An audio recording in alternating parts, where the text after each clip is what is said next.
إن الحمد لله نحمده ونستعينه ونستغفره ونعوذ بالله من شرور أنفسنا ومن سيئات أعمالنا من يهده الله فلا مضل له ومن يضلل فلا هادي له وأشهد أن لا إله إلا الله وحده لا شريك له وأشهد أن محمدا عبده ورسوله يا أيها الذين آمنوا اتقوا الله حق تقاته ولا تموتن إلا وأنتم مسلمون يا أيها الناس اتقوا ربكم الذي خلقكم من نفس واحدة وخلق منها زوجها وبث منهما رجالا كثيرا ونساء واتقوا الله الذي تساءلون به والأرحام إن الله كان عليكم رقيبا يا أيها الذين آمنوا اتقوا الله وقولوا قولا سديدا يصلح لكم أعمالكم ويغفر لكم ذنوبكم ومن يطع الله ورسوله فقد فاز فوزا عظيما أما بعد فإن خير الكلام كلام الله وخير الهدي هدي محمد صلى الله عليه وسلم وشر الأمور محدثاتها فإن كل محدثة بدعة وكل بدعة ضلالة وكل ضلالة في النار. أيها الحاضرون, majelis di sore hari ini kita kembali berjumpa melanjutkan majelis 2 hari yang lalu dengan tema atau tujuan mensosialisasikan dan sekaligus mengamalkan himbauan-himbauan waliul amr. Sudah disebutkan dalam majlis yang lalu bahwa ini adalah salah satu bentuk dan bukti pengamalan ahli sunnah terkait salah satu prinsip manhajnya yang penting, yaitu as-sam'u wa ta'ah li wulatil umur fil ma'ruf, untuk tetap taat dan patuh kepada pemerintahnya dalam perkara yang ma'ruf, bukan perkara yang mungkar, dalam perkara yang sesuai dengan bimbingan Al-Quran dan Sunnah, bukan pada perkara yang menyelisihi Al-Quran dan Sunnah. Kita sering menyampaikan, mengkaji prinsip manhaj yang sangat agung dan penting ini. Dalam banyak kesempatan kita memang dituntut untuk mewujudkannya. Semoga Allah Tabaraka wa Ta'ala selalu mencurahkan taufik dan juga hidayahnya untuk kita selalu mengamalkan apa yang kita pelajari dan kita sampaikan. Hal ini terkait dengan apa yang sudah tidak asing lagi di masyarakat Indonesia, bahkan penduduk dunia secara umum, yaitu datangnya sebuah wabah penyakit yang sudah dinilai sebagai wabah yang mendunia. Statusnya sudah dikatakan sebagai pandemik, wabah yang menyeluruh, mengenai keumuman wilayah,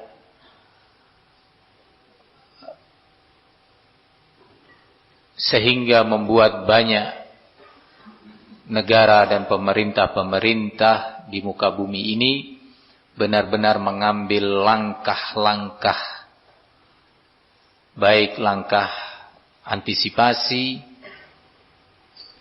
pencegahan, perlindungan, maupun langkah pengobatan ketika telah tertimpa virus yang sangat mematikan ini.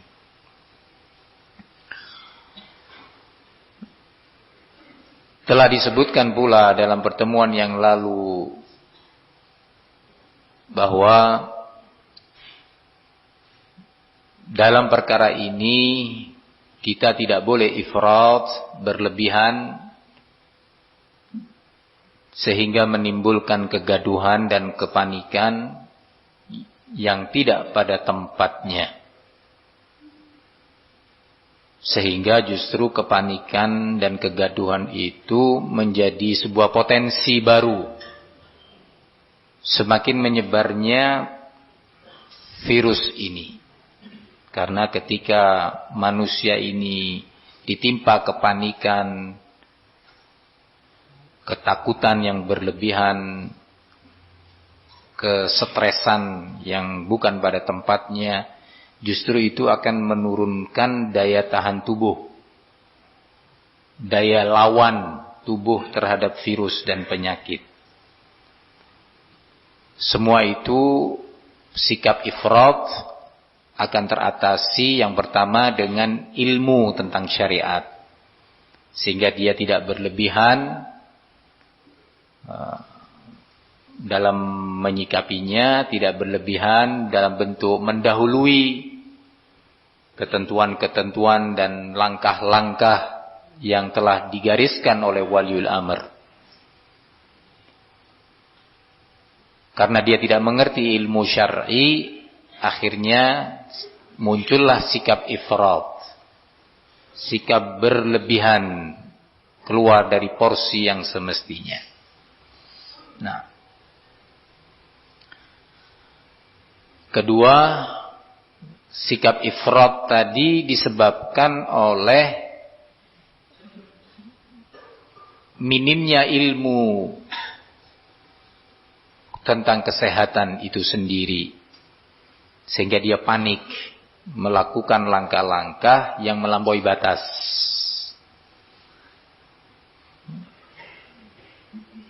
Sikap ifrat itu juga berlebihan disebabkan antara lain juga oleh beredarnya informasi-informasi yang tidak bisa dipertanggungjawabkan secara ilmiah, baik isi atau substansinya maupun sumber beritanya. Sumber informasinya tidak bisa dipertanggungjawabkan ketika beredar di masyarakat, menimbulkan kepanikan, sikap ifrat atau berlebihan melampaui batas. Ini tercela, dilarang dalam syariat kita. Rasulullah SAW mengatakan, halakal mutanatti'un. Halaka al-mutanatti'un. Binasalah orang-orang yang berlebihan, melampaui batas, tasyaddud, ekstrim. Nah. Inna hadzal dina yusrun falan yushadda ahadun ad-dina illa ghalabah. Kata Rasulullah SAW, sesungguhnya agama Islam ini agama yang mudah. Pengamalannya mengajarkan kemudahan, termasuk penanganan-penanganan seperti ini.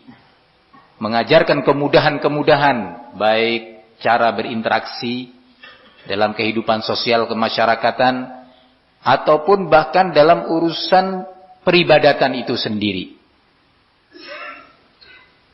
Ibadah dan segala aturan syariat Islam, pada dasarnya Islam adalah agama yang yusrun. Inna hadzal dina yusrun. Sesungguhnya agama ini, Islam ini agama yang mudah.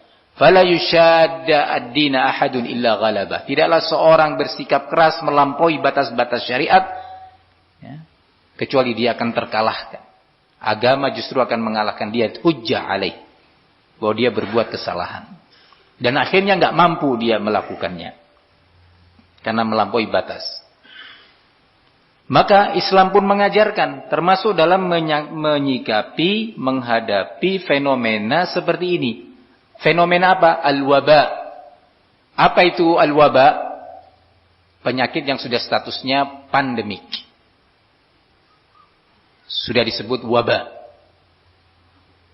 Nah, waba adalah penyakit yang menimpa banyak orang, menyeluruh atau menimpa mayoritas wilayah. Dan ini sudah diputuskan oleh badan-badan terkait baik nasional maupun internasional.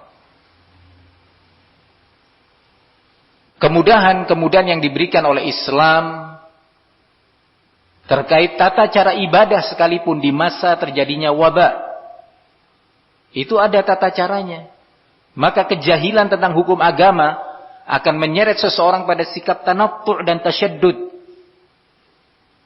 Sikap melampaui batas, jahil. Misalkan diumumkan oleh waliul amr terkait tentang hukum sholat Jumat. Dihimbau kepada yang seperti ini, begini, yang seperti ini, begitu, seperti ini, begitu. Untuk tidak hadir di masjid. Atau dan yang lainnya. Di beberapa kondisi, waliul amr memfatwakan berdasarkan bimbingan ulamanya untuk azan sholat berjamaah disertai dengan ala sallu fir rihal. Ketahuilah bahwa sholat kali ini lakukan di rumah-rumah kalian. Ada orang-orang jahil. Wah, ini enggak tawakal ini, masa ibadah dihentikan. Bodoh dia. Jahil dia. Apalagi mengatasnamakan agama, mengatasnamakan Islam, justru menambah dosa dia. Dalam Islam dikenal adanya kemudahan-kemudahan yang diberikan kepada hamba-hamba Allah. Terlepas yang sudah ma'ruf terkait hukum puasa, beberapa amalan dalam haji dan yang lainnya, termasuk dalam salat. Rasulullah menyatakan idza shtaddal harru fa'abridu bis salah fa inna shiddatal harri min fayhi jahannam. Jika cuaca panas ini sudah berlebihan, ada kondisi-kondisi betul-betul berlebihan, panasnya luar biasa, maka kata Nabi fa'abridu bis salah. Tundalah solat, pelaksanaan solat berjamaah itu tunda sejenak sampai mendingin sedikit. Padahal salah satu sunnah yang ditekankan as-salatu fi awwali waqtiha. Solat di awal waktu. Ada kondisi-kondisi tunda kata Nabi. Begitu juga bolehnya menjamak solat di saat hujan deras. Al-asl inna salata kanat 'alal mu'minina kitaban mawquta. Bahwa salat itu adalah suatu kewajiban yang telah Allah letakkan dan batas-batas waktunya. Ada keringanan-keringanan. Salat harus dalam keadaan berdiri, sujud, ruku dan seterusnya, tapi di saat peperangan terjadi, di situ ada yang namanya salatul khauf. Dia nggak harus mengerjakan ruku dan sujud yang itu merupakan rukun. Kalau dilakukan pada kondisi sempurna, kondisi normal, orang nggak sujud sengaja, batal sholatnya, nggak sah. Tapi ada kondisi-kondisi. Kejahilan tentang hukum-hukum agama akibat tidak thalabul ilmi, akibat sibuk sama dunia terus malas menghadiri majelis-majelis ilmu, akhirnya memunculkan fitnah. Dan ini mulai terjadi nih sekarang. Di masa wabah ini terjadi sekarang. Ada orang-orang jahil ya, yang berani berbicara. Ayyuhal ikhwah, tentu dalam majelis kemarin sudah kita singgung bahwa tidak ada peristiwa-peristiwa yang Allah takdirkan ini yang lepas atau kosong dari hikmah dan tujuan. Yang Allah katakan liyabluwakum alladzi khalaqal mauta wal hayata liyabluwakum ayyukum ahsanu amala. Dialah Allah yang telah menciptakan adanya kematian dan kehidupan untuk menguji kalian siapa yang terbaik amalan kalian di saat kehidupan tadi dan saat kematian. Dalam kehidupan tadi yang Allah ciptakan banyak peristiwa-peristiwa terjadi. Hawadits, fitnah demi fitnah menimpa muka bumi ini. Siapa yang terbaik amalannya, terbaik akidahnya, tetap bertahan terbaik manhajnya, tetap terbaik akhlaknya.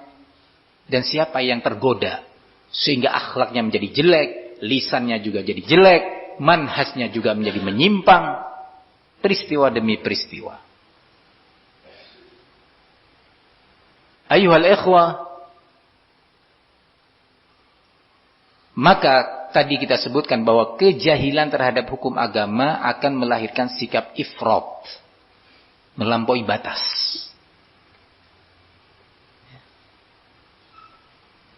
Seperti beberapa pihak yang ekstrim, jahil tentang hukum agama, akhirnya jatuh dalam sikap membid'ahkan orang, mentakfir orang, menghizbi-hizbikan orang, dan seterusnya. Sikap ifrat terjadi dengan sekian contoh peristiwa. Falnasta'idz nahnu jami'an billahi azza wa jal minal fitan. Kita semua hendaknya segera berlindung kepada Allah dari berbagai fitan yang terjadi. Nah, ayuhal ikhwah, lawan dari sikap ifrat adalah sikap tafrit, yaitu sikap mengenteng-entengkan atau menganggap remeh sebuah permasalahan. Munculnya juga seringnya karena kejahilan. Jahil dia tentang suatu masalah sehingga dia menganggap remeh. Atau dia menerima informasi-informasi yang tidak bisa dipertanggungjawabkan, baik substansinya, isi daripada informasi, ataupun sumbernya. Tidak bisa dipertanggungjawabkan. Akhirnya dia jatuh dalam sikap tafrid, ngentengkan masalah. Kalau yang tadi ifrat, berlebihan, melakukan ini, itu, melampaui batas. Akhirnya menimbulkan was-was yang berlebihan, stres, menimbulkan kegaduhan. Kalau ini tafrid, seperti yang tadi kita contohkan. Tafrid mengentengkan permasalahan sehingga tidak berusaha mengambil dan melakukan sebab-sebab yang mengantarkan dia kepada keselamatan.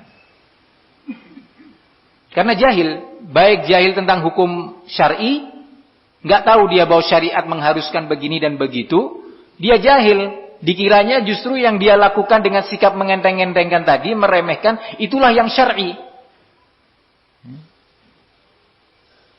Padahal tidak demikian, syariat justru syariat mencela cara Anda bersikap.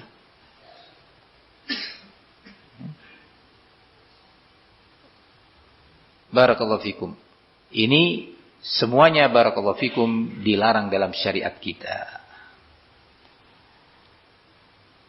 Dalam kesempatan ini, kembali saya ingatkan beberapa poin yang telah lalu. Terkait kewajiban kita beriman kepada takdir. Silakan diingat kembali, didengar kembali apa yang sudah sempat disampaikan. Baik melalui majlis ini atau majlis-majlis lain yang disampaikan oleh asatidzah ahli sunnah hafizahumullah. Yang kedua, permasalahan kewajiban menjalankan himbauan apalagi perintah waliul amr. Yang ketiga, waspada dalam mencari atau menerima informasi. Jangan dari pihak-pihak yang tidak bisa dipertanggungjawabkan. Dalam kondisi sekarang yang terjadi ini, informasi yang terekom, yang benar-benar bisa diterima adalah yang datangnya dari waliul amr. Terekomendasi secara fakta dan kenyataan, terekomendasi secara syariat. Yang kedua ini yang secara syariat adalah yang lebih utama. Allah mengatakan, wa idza ja'ahum amrun minal amni awil khawf adha'u bih walau radduhu ila rasul wa ila ulil amri minhum la'alimahu alladhina yastanbitunahu minhum. Jika datang kepada mereka, yakni orang-orang yang gampang menceritakan, mengomentari dan seterusnya sebuah berita, informasi baik berita tentang keamanan, kesejahteraan, ya. Termasuk kasus virus ini. Oh, enggak aman kok, virus ini enggak bahaya. Dari mana ini informasinya? Dari tim dokter Eropa. Siapa tim dokter Eropa itu? Oh, ini enggak bahaya, enggak seperti yang diberitakan, enggak apa-apa, pergi ke sana kemari, enggak perlu pakai ini atau itu, enggak perlu melakukan ini dan itu terlalu berlebihan karena virus ini kekuatannya hanya sekian, dalam waktu sekian dia akan mati dengan sendirinya. Dari mana kamu dapat itu dan menginformasikan ke sana kemari? Oh, ini tim dokter Eropa siapa? Bener. Jangan-jangan itu karangan seorang syaitan, baik syaitan manusia atau syaitan jin. Yang disebarkan. Maka dari itu, penting di masa-masa seperti ini. Barakallahu fikum. Untuk seorang waspada dalam menerima informasi. Apa dan siapa? Apa isinya? Ilmiah enggak? Bisa dipertanggungjawabkan jawaban enggak? Siapa informannya? Al-mukhbir, sang pembawa berita. Semua itu dibimbing oleh Islam. Atau informasi yang berisi berita yang membuat umat ini cemas dan takut. Berlebih-lebihan. Cara-cara, langkah-langkah yang tidak direkomendasi oleh pihak yang berwenang. Sehingga dia panik sendiri, dia panik. Nah, mengambil langkah-langkah di luar bimbingan. Akhirnya dia tidak bisa berbuat apa-apa. Dan akhirnya semakin stres, semakin takut. Masyarakat juga demikian. Ini juga nggak benar. Kemungkinan pertama dan kedua tadi, itu sekarang lebih mudah menimpa siapa saja. Rijal maupun nisa, kabir ataupun saghir, pria maupun wanita, tua ataupun muda. Karena adanya alat-alat dan media-media yang memudahkan itu semua. Semua orang duduk di rumah dengan bisa dia duduk mencari. Nggak ada kerjaan, nggak baca Quran, nggak zikir, nggak memurojaah ilmu, sibuk dengan browsing. Akhirnya dia tidak tahu pembawa berita ini mukminun taqiyun shadiqun, seorang mukmin yang bertakwa dan jujur, aw annahu fasiqun kadzdzab. Dia seorang fasik pendusta. Dia sudah tidak lagi mengindahkan apa yang Allah perintahkan. Ya ayyuhalladzina amanu in ja'akum fasikum binaba'in fatabayyanu. Kenapa? Antusibu qauman bijahalah fatusbihu ala ma fa'altum nadimin. Wahai orang yang beriman, jika datang kepada kalian seorang fasik membawa berita, fasik itu suka dusta. Fasik itu meninggalkan berbagai kewajiban-kewajiban yang Allah tugaskan kepada hamba-hambanya. Apa saja yang hukumnya wajib terkait ibadah, terkait muamalah, terkait akhlak, terkait akidah, yang hukumnya wajib dia tinggalkan, itu fasik namanya. Atau bermudah-mudahan mengerjakan larangan-larangan yang Allah larang atau Rasulullah larang. Dalam berbagai bidang tadi, yang statusnya haram dikerjakan, maka dia fasik. Nah, kata Allah, kalau datang seorang yang fasik membawa berita kepada kalian, maka klarifikasi. Nah, sekarang yang ada di dunia maya ini, aktsaruhum fussaq. Mayoritasnya orang-orang fasik. Bahkan tidak sedikit dari kufar. Orang-orang kafir yang memang sengaja ingin melemahkan muslimin. Membikin carut-marutnya muslimin. Ingin mengadu domba muslimin. Menjadikan umat Islam saling mencurigai. Menjadikan umat Islam itu tidak harmonis lagi hubungannya dengan pemerintahnya, sehingga bisa dan mudah dibikin gaduh negerinya. Waspada. Nah, para suami, para istri. Para suami wajib mengingatkan para istri yang sibuk sama HP, browsing ini, browsing itu. Ya, hati-hati. Oh enggak kok, browsingnya cuma masalah agama. Browsing masalah agama ke siapa kamu? Ke ahli sunnah salafiyin atau ahli bid'ah hizbiyin? Browsing masalah agama, sebentar lagi muncul iklan. Menginformasikan atau mempromosikan sebuah informasi yang ternyata itu hoak, atau itu bohong, atau itu berisi syubhat, berisi fitnah. Maka di masa fitnah seperti ini, cobaan dalam bentuk wabah yang bermunculan, fattanun, ahli fitnah bermunculan, orang yang ingin yastaduna fil ma'il akir, orang-orang yang sengaja mengail di air-air yang keruh. Ya. Bermunculan ini sekarang. Ini masa hendaknya mengingatkan kita kepada qaulin Nabi, badiru bil a'mal fitanan ka qita'il lailil mudlim. Bersegeralah dalam beramal, fitnah demi fitnah datang bagikan potongan malam yang gelap. Ibadah, salat dan yang lainnya, as-shaum, puasa dan yang lainnya, zikrullah, tilawatul Quran, dan yang tidak kalah pentingnya talabul ilmi. Ana ingatkan terus-terus talabul ilmi.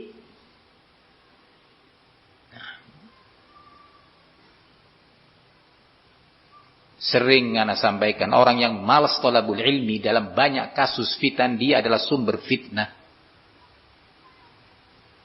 Ana ingatkan berulang kali.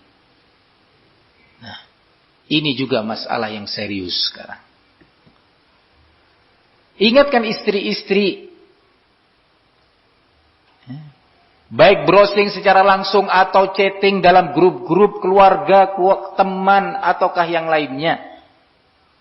Jangan gampang-gampang memberi informasi-informasi yang enggak jelas sumbernya. Ayuhal ikhwah, Nabi kita mengatakan kafa bil mar'i kadziban an yuhadditsa bi kulli ma sami'. Cukup bagi seorang dikatakan telah melakukan dusta, dia sebagai pendusta kalau dia gampang menceritakan semua yang dia ceritakan, yang dia dengar. Dia dengar, cerita. Baca ini, cerita. Browsing itu, share ke sana. Ada orang ngirim informasi, kirim lagi ke sana kemari. Kafa bil mar'i kadziban ayuhadditsa bi kulli ma sami'a. Ayuhal ikhwah, terkait dengan masalah ini, penting sekarang kita mendengarkan penjelasan beberapa asatidzah dan tim dokter kita terkait himbauan waliul amr. Kemudian sekaligus di situ akan diumumkan dan dijelaskan langkah-langkah yang akan dan telah diambil oleh pondok kita, dan juga diharapkan ma'ahid, pondok-pondok pesantren lainnya salafiyin di Indonesia bisa juga melakukan upaya-upaya tersebut.